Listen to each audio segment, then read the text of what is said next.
नमस्ते दोस्तों, स्वागत है आपका डिस्टेंस लर्निंग में। मेरा नाम है निखिल साहू। इस वीडियो में हम भारत इजराइल संबंधों का जो नया दौर चालू हुआ है उसके बारे में जानने की कोशिश करेंगे। इजराइल और फिलिस्तीन के मध्य क्या विवाद है ये भी हम जानने की कोशिश करेंगे। तो चलिए बिना देर किए इस वीडियो को शुरू करते हैं। सबसे पहले हमें इजराइल की लोकेशन जानने की कोशिश करते हैं। तो जो इजराइल है वो अरब देशों के साथ यहाँ पर पश्चिमी एशिया के मध्य में स्थित है। अब मैं इसको अगर जूम करूं तो आपको कुछ ऐसा दिखेगा, ठीक है। अगर पीछे वाली फोटो देखिए तो यहाँ पे आपको भारत दिखेगा, और ये जो मैं जो सर्कल कर रहा हूं ये जो पश्चिमी एशिया है या इसे अरब खाड़ी के देशों का संगठन भी कहा जाता है। अब अगर मैं इसे जूम करूंगा तो आपको कुछ ऐसी पिक्चर सामने दिखेगी। ऊपर तरफ आपको दिखेगा टर्की, नीचे आपको सऊदी अरब, यमन, ओमान, ईरान, इराक यहाँ पे दिखेगा। अब ये जो क्षेत्र देख रहे हैं ना आप, ये वाला जो क्षेत्र देख रहे हैं जिसको मैं सर्कल कर रहा हूं, यहाँ पे इजराइल दिख रहा है आपको, जॉर्डन दिख रहा है, और बहुत ही छोटा केसरिया कलर में आपको यहाँ पे दिख जाएगा इजराइल, और जस्ट उसके बाजू में है फिलिस्तीन। मैं इसको और जूम कर लेता हूं तो आपको कुछ ऐसी फोटो दिखने वाली है। यहाँ पे आपको इजिप्ट दिख रहा है जिसे हम हिंदी में मिस्र कहते हैं। जॉर्डन आपको यहाँ पे दिख रहा है, सीरिया आपको यहाँ पे दिख जाएगा, और यहाँ पे जो गहरा केसरिया कलर है इसमें आपको इजराइल दिख रहा है, ठीक है। अब इजराइल के बाजू में जस्ट जो वेस्ट बैंक आप देख रहे हैं इसको हम फिलिस्तीन कहते हैं, और ये जो गाजा पट्टी, गाजा स्ट्रिप जिसको मैं बोल रहा हूं, इसको भी आप फिलिस्तीन का हिस्सा माने। और जो मैप स्टडी के लिहाज से बहुत ज्यादा इंपॉर्टेंट है वो ये क्वेश्चन पूछा जा सकता है कि क्या इजराइल जो है वो भूमध्य सागर से अपनी सीमा साझा करता है। तो जी हाँ, बिल्कुल, ये जो आप सीमा देख रहे हैं ये भूमध्य सागर है और ये अपनी सीमा साझा कर रहा है। जस्ट उसके लेबनान ऊपर है, तो पूछा जा सकता है कि लेबनान मेडिटेरियन सी से टच करता है कि नहीं, तो आप बोलेंगे हाँ। ये मैं क्यों बोल रहा हूँ क्योंकि सेम का सेम क्वेश्चन यूपीएससी प्रीलिम्स में आ चुका है। और आपने बहुत बार पढ़ा होगा कि मृत सागर के बारे में, सबसे मतलब खारा सागर है, यहाँ पे जो सॉल्ट की मात्रा बहुत ज्यादा है। तो जस्ट आप बाजू में यहाँ पे भी जो मृत सागर है जिसे हम इंग्लिश में डेड सी बोलते हैं वो आपको यहाँ पर मिल जाएगा। अब हम बात कर लेते हैं कि संदर्भ क्या है, चर्चा में क्यों है। देखिए, संयुक्त राष्ट्र का जो आर्थिक और सामाजिक परिषद है, मतलब यूनाइटेड नेशन की जो एक इकाई है जिसको इकोनॉमिक एंड सोशल काउंसिल बोला जाता है, उसमें एक प्रस्ताव आया था। प्रस्ताव क्या आया था? फिलिस्तीन ने प्रस्ताव रखा था कि उसका जो गैर सरकारी संगठन है जिसका नाम शहीद है उसको सलाहकार का दर्जा देने की बात की गई थी इस प्रस्ताव में। लेकिन जो इजराइल है उसने कहा कि भाई ये देखो, जो संगठन है ना ये शहीद, ये हमास से अपने संबंध साझा करता है, और इसने ये संबंध खुलासा नहीं किया है। अब आप पूछेंगे हमास क्या है? तो हमास जो है वो गाजा पट्टी, मैंने आपको बताया था, ये जो देखिए ये जो गाजा स्ट्रिप है, यहाँ पे एक संगठन है। फिलिस्तीन मानता है कि ये सामाजिक इकाई है, मतलब सामाजिक संगठन है, लेकिन इजराइल का मानना है कि ये एक आतंकी संगठन है। अब इजराइल ऐसा क्यों बोलता है?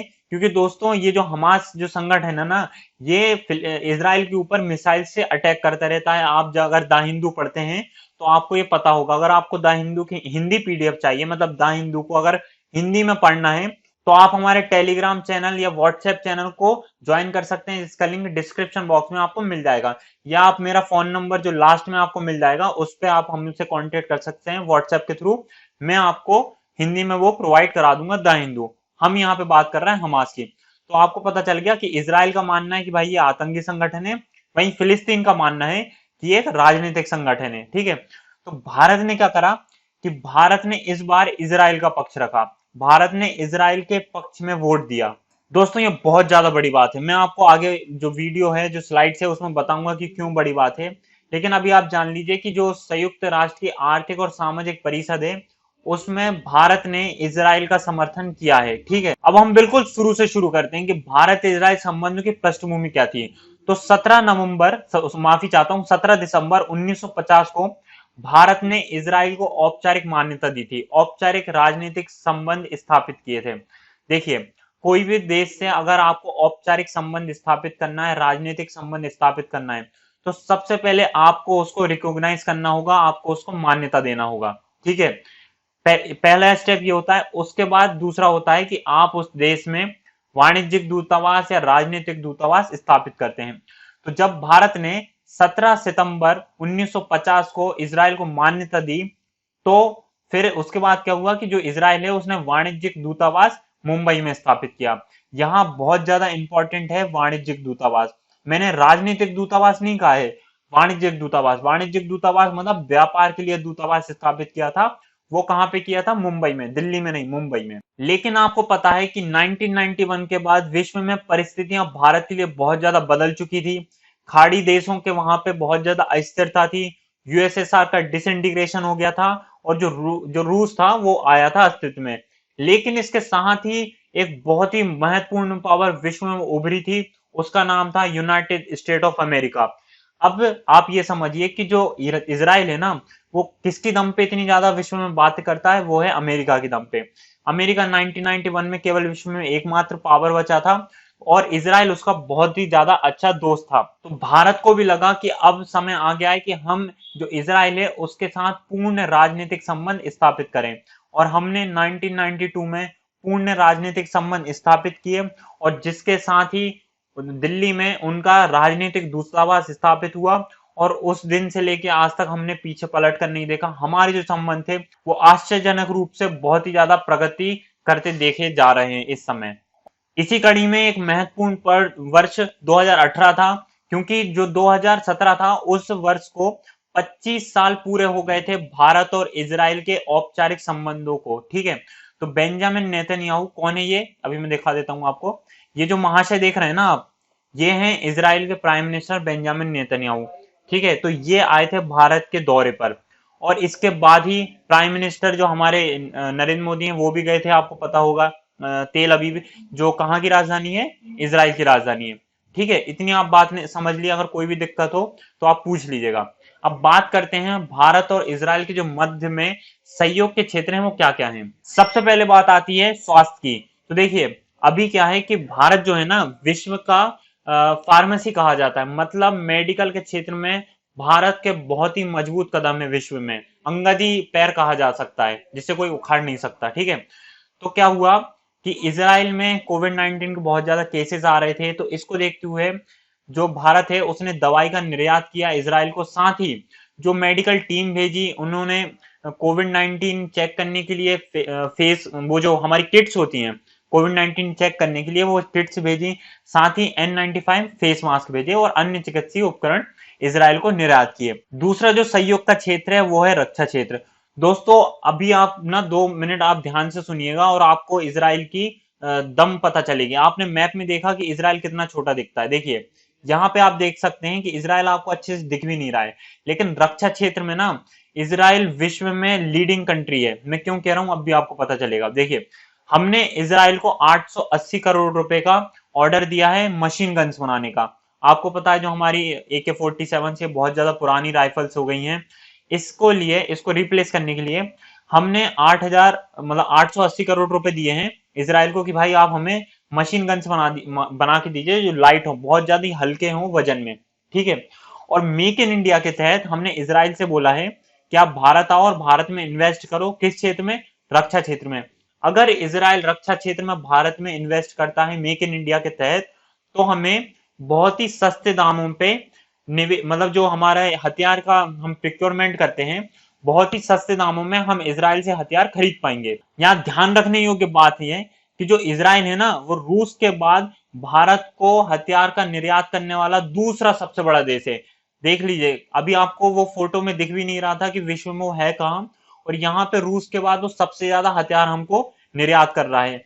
हम तीसरे स्तर पे रखते हैं, मतलब तीसरे कदम पे अमेरिका आता है, जो कितना बड़ा 20 ट्रिलियन की इकोनॉमी है उनके पास। लेकिन इजराइल रक्षा क्षेत्र में बहुत ही ज्यादा बड़ा निर्यातक देश है। मैं आपको एक एग्जांपल और दे देता हूं यहाँ पे। ये जो आप सिस्टम देख रहे हैं, ये है आयरन डोम सिस्टम। जब वीडियो एंड हो जाएगी ये वाली, तो आप जाइएगा यूट्यूब पे और iron dome system of Israel लिखिएगा, फिर आपको कुछ वीडियोस दिखेंगे, आप उनको देखिएगा। मैंने अभी आपको बताया था कि जो हमास नाम का आतंकी संगठन है, वो गाजा स्ट्रिप से, मतलब गाजा पट्टी से इजराइल की तरफ मिसाइल छोड़ता है। तो ये जो आयरन डोम सिस्टम है ना, ये यही काम करता है कि जो मिसाइल्स को रोक देता है। यहाँ पे कुछ रेडार लगा देते हैं ये इजराइल वाले, और जैसे ही वहां से मिसाइल्स आती है तो ये इंटरसेप्ट करता है और बहुत ही ज्यादा आसमान में, मतलब बहुत ही ज्यादा हाई एल्टीट्यूड पे ये रॉकेट को, इनकी मिसाइल ध्वस्त कर देती है। तो इनकी जो रक्षा प्रणाली बहुत ही ज्यादा सुंदर है। भारत इसको आयात करने के विचार पे है। इसका नाम है आयरन डोम सिस्टम। इसके साथ ही बराक नाम की मिसाइल इसराइल और भारत मिलकर बना रहे हैं, ये भी आप याद रखिएगा। प्रीलिम्स में ये क्वेश्चन पूछा जा सकता है कि आयरन डोम सिस्टम किसका है, बराक मिसाइल किसकी है, तो आप ये याद रखिएगा। नेक्स्ट है हमारे पास कृषि का क्षेत्र। देखिए कृषि को क्षेत्र को लेके इसराइल बहुत ही ज्यादा उन्नत तकनीक का उपयोग करता है। आपको अभी दिखा कि इसराइल जहां पर स्थित है ना, वो रेगिस्तान वाली जगह है, वहां पे पानी की उपलब्धता नहीं है। जस्ट उनके पास भूमध्य सागर बाजू में है, लेकिन वहां पे बहुत ज्यादा खारा पानी है, तो खारे पानी से कृषि तो की नहीं जा सकती। तो ड्रिप इरिगेशन पद्धति का इसराइल उपयोग करता है, जिसका आप फोटो यहाँ पे एक बार देख सकते हैं। कितनी शानदार फोटो है, आप देखिए। एक एक बूंद का उपयोग करना अगर जानना है तो इसराइल से जानिए। लेकिन फिर भी मैं आपको अभी यहाँ बता देना चाहूंगा कि हमारे कृषि मंत्री गए थे वहां पर इसराइल में द्विपक्षीय समझौता करने।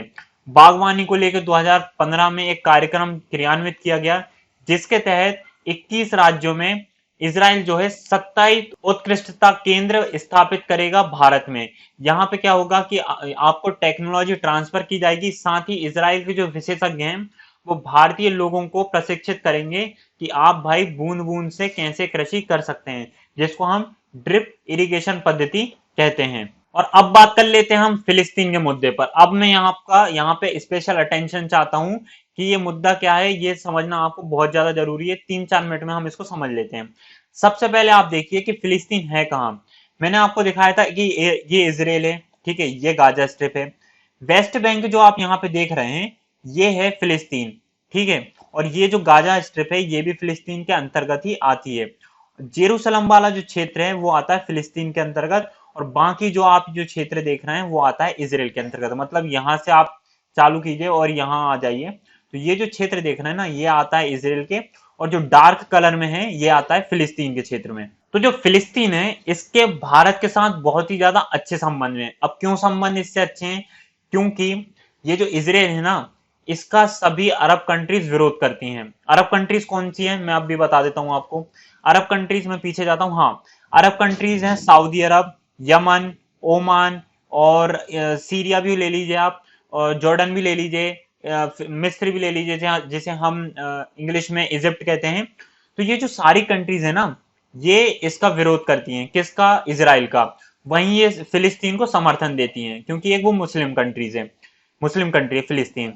तो क्या हुआ कि अगर हमको फिलिस्तीन से अच्छे संबंध रखना है तो ऑब्वियसली हमारे संबंध इन कंट्रीज से अच्छे हो जाएंगे, इसीलिए हमको फिलिस्तीन से अच्छे संबंध रखना पड़ता है। प्रारंभ से ही भारत और फिलिस्तीन के जो संबंध है बहुत ही ज्यादा अच्छे हैं। लेकिन मैंने आपको बताया था अभी थोड़ी देर पहले कि 1992 में भारत ने इसराइल के साथ भी, जिसे हम हिंदी में इसराइल कहते हैं, के साथ औपचारिक संबंधों का शुरुआत की थी, ठीक है। तो शक्ति संतुलन बनाना बहुत ज्यादा जरूरी था। अभी हाल ही में क्या हुआ था कि अमेरिका ने ना यरूशलेम से जो अपनी इजराइल की राजधानी है वो स्वीकार कर ली थी। मतलब कि इजराइल की अब जो वर्तमान राजधानी है वो है तेल अवीव। लेकिन अमेरिका ने कहा कि हम जो हमारी दूतावास है उसको स्थानांतरित कर देंगे यरूशलेम में, और इजराइल की आधिकारिक जो राजधानी है उसको यरूशलेम बना देंगे। अब मैंने आपको बताया था कि जो यरूशलेम है ये आता है फिलिस्तीन के क्षेत्र में, तो विवाद खड़ा हो गया। ये मुद्दा आया था कहां पे, प्रस्ताव रखा गया था संयुक्त राष्ट्र में। तो भारत सहित 128 देशों ने इस प्रस्ताव का विरोध किया था। तो आप देख सकते हैं कि भारत कितना सेफ गेम खेल रहा है। मतलब फिलिस्तीन के साथ भी जा रहा है और इजराइल के साथ भी जा रहा है। मतलब किसी को भी भारत निराश नहीं करना चाहता। अगर हमारे फिलिस्तीन के साथ संबंध खराब होते हैं तो आप ये मान के चलिए कि जो अरब देश हैं उनके साथ भी हमारे संबंध खराब हो जाएंगे। और अरब देश से हमारे संबंध खराब होते हैं तो हमारा जो तेल आयात होता है उसमें बहुत ही ज्यादा अनियमितता आ सकती है। इसलिए भारत बहुत ही ज्यादा शक्ति संतुलन की बात करते हुए दोनों देशों के साथ संबंध अपने स्थापित करता है। और इस नीति को डी हाइफेनेशन की नीति कहा जाता है, ठीक है। ये जो नीति है ये अमेरिका के द्वारा उपयोग की जाती थी भारत और पाकिस्तान के संबंध में। अमेरिका क्या चाहता था कि दोनों देशों के साथ उसके संबंध बहुत ही ज्यादा अच्छे हों, किसी देश के साथ खराब ना हो। सेम कूटनीति का उपयोग भारत अब करने लगा है, जिसका नाम है डी हाइफेनेशन की कूटनीति। इसके संबंध में क्या करा था मोदी जी ने कि देखिए फिलिस्तीन के साथ तो हमारे बहुत अच्छे संबंध है, और जो हमारे राष्ट्र प्रमुख है, राष्ट्रपति, प्रधानमंत्री, वो फिलिस्तीन तो जाते ही रहते थे। लेकिन आज तक कोई, मतलब 2017 तक कोई भी भारत का प्रधानमंत्री या राष्ट्रपति इजराइल नहीं गया था। लेकिन ये जो कड़ी थी प्रधानमंत्री मोदी ने जुलाई 2017 को तोड़ दी। और वो फिलिस्तीन जाने मतलब इसराइल जाने वाले पहले भारतीय प्रधानमंत्री बने। और इसी के साथ भारत और इसराइल का एक नया दौर चालू हो गया। जो इसराइल है वो भारत को कृषि, सिंचाई और अक्षय ऊर्जा के क्षेत्र में बहुत ही ज्यादा नई तकनीक का विस्तार कर सकता है, हमें वो तकनीक ट्रांसफर कर सकता है। साथ ही जो हम भारत के, हमारे पास क्या है, हमारे पास टेक्नोलॉजी, हमारे पास साइंस की बहुत ज्यादा उन्नत किस्में हैं, हमारे पास डॉक्टर्स बहुत ज्यादा हैं, तो हम इन चीजों को इसराइल को दे सकते हैं और इसराइल के पास जो बेस्ट चीज है वो भारत को दे सकता है। साथ ही हम दोनों देश मुक्त व्यापार समझौता भी कर सकते हैं ताकि हमारा फ्री ट्रेड एग्रीमेंट हो जाए और इसके साथ हमारा जो व्यापार है वो बहुत ही ज्यादा एक नए आयाम पर पहुंच जाए। तो दोस्तों मैं आशा करता हूं कि आपको ये वीडियो समझ में आई होगी। अगर समझ में आया तो सब्सक्राइब कर लें, नहीं समझ में आया तो डिसलाइक कर दें। और कोई भी दिक्कत हो तो आप जो ये जो व्हाट्सएप नंबर देख रहे हैं इस पे आप मैसेज छोड़ दीजिएगा, मैं 24 घंटे के अंदर इसका उत्तर जरूर दूंगा। ये मेरी पर्सनल गारंटी है। बहुत बहुत धन्यवाद इस वीडियो को देखने के लिए। नेक्स्ट वीडियो में मिलते हैं।